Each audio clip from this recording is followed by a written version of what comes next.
Okay, on your miter saw, there's some marks for when you want to lay it down. Now it's going to be in your book, but right here you can see it says 31.62. Usually there's a detent that stops a miter saw, but in this case there isn't. It stops over at 30. So you're going to have to stop it right here. And of course there's no way you can hit that exact, so what I just do is I just stop it at 32. Alright, and then you've got another one back here in the back that says 33.9. Well, in any case, you can't hit that 33.9, so just do 34 or thereabouts. It doesn't have to be perfect.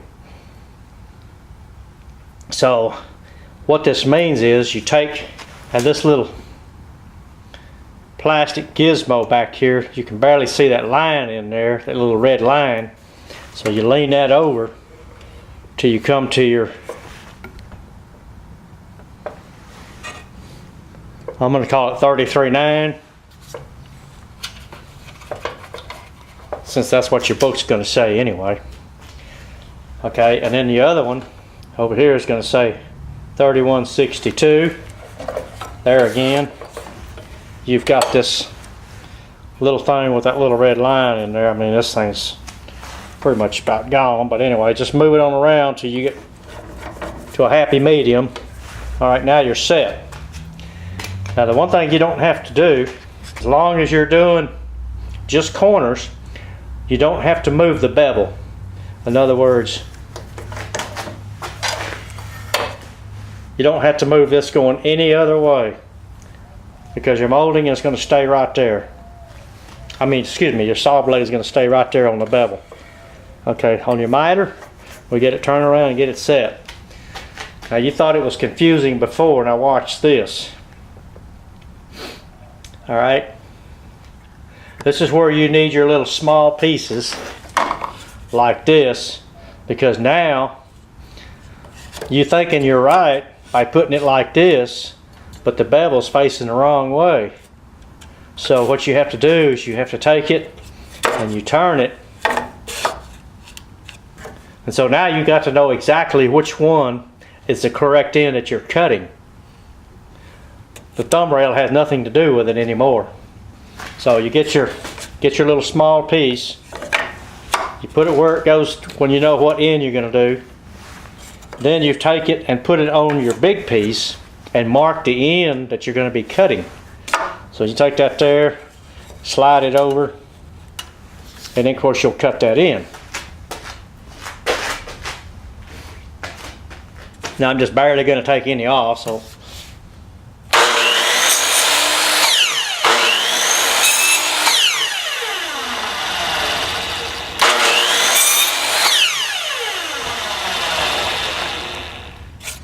okay, so you can see this was the actual 45-degree cut with it standing up like that. This with it laying down, you see I just barely clipped the end off of it, so you can see the difference between the miter cut and the bevel miter cut. So they're really, really close. They're close enough for molding work. All right, but then here again, now we got to do the right side or left side, whichever one.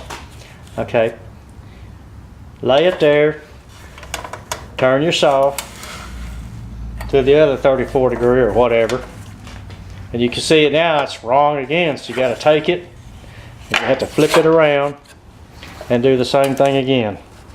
Now you get your second cut.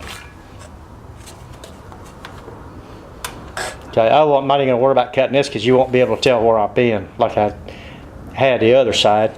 But in any case, this is the same thing. You take this, put it up on the wall. You figure out which end you're fixing to cut first. You lay this on your big piece.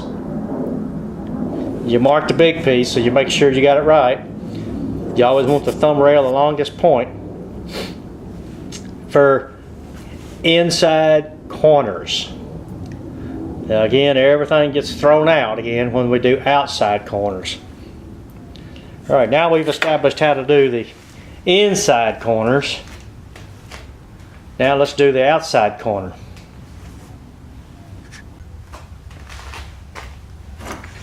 Okay, to do the outside corners, we're going to do the same thing, but just backwards. Because this is what we want. And here again, you need to cut your two little short pieces. I'd say about 1 foot apiece, so that you can have a right side, left side. Because we need to get over there and use them for our show and tell, so we can bring it over here and cut it the right way on the saw. Okay, now that we're going to do this side first, let's put this on the end like this. Okay, and then we need to mark this in.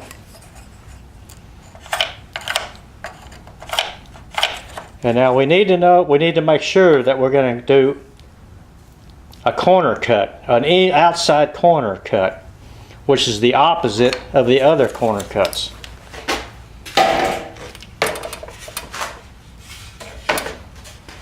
Okay, I've got it laid on there. You can see our saw is pointed down, but it's going the wrong direction. So we need to flip it over the other way.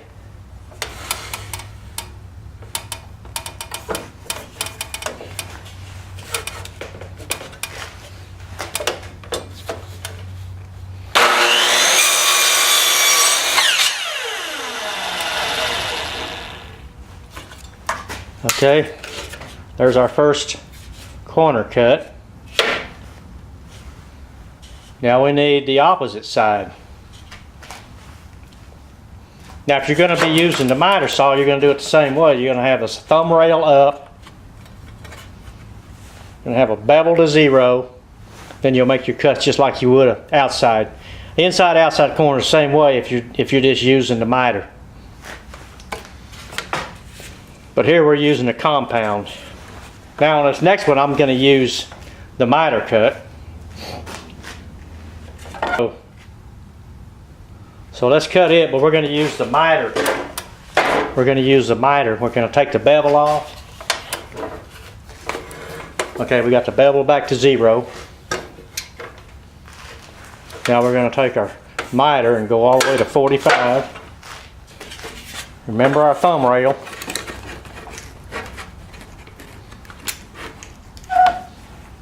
Alright, got it marked.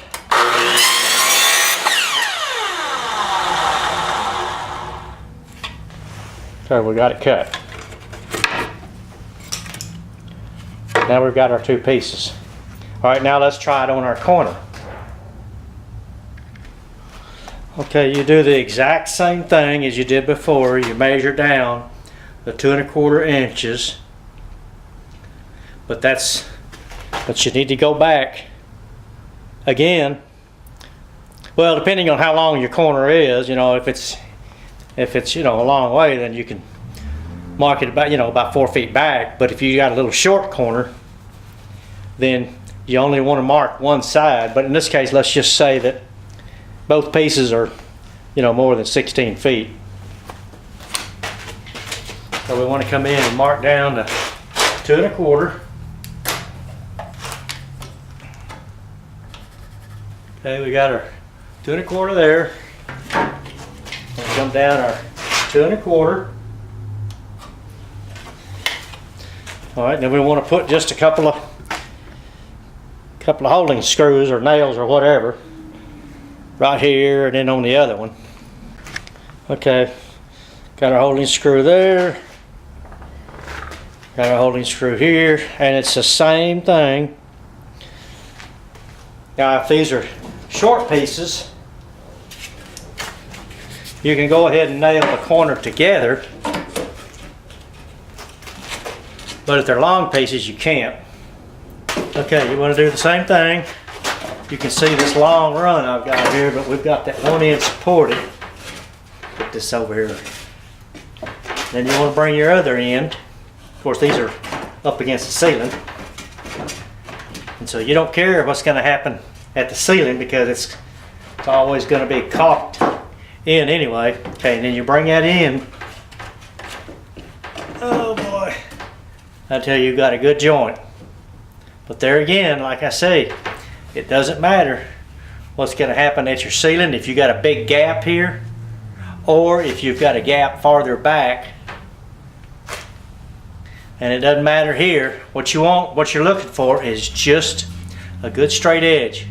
Next video, as soon as I get it done, is going to be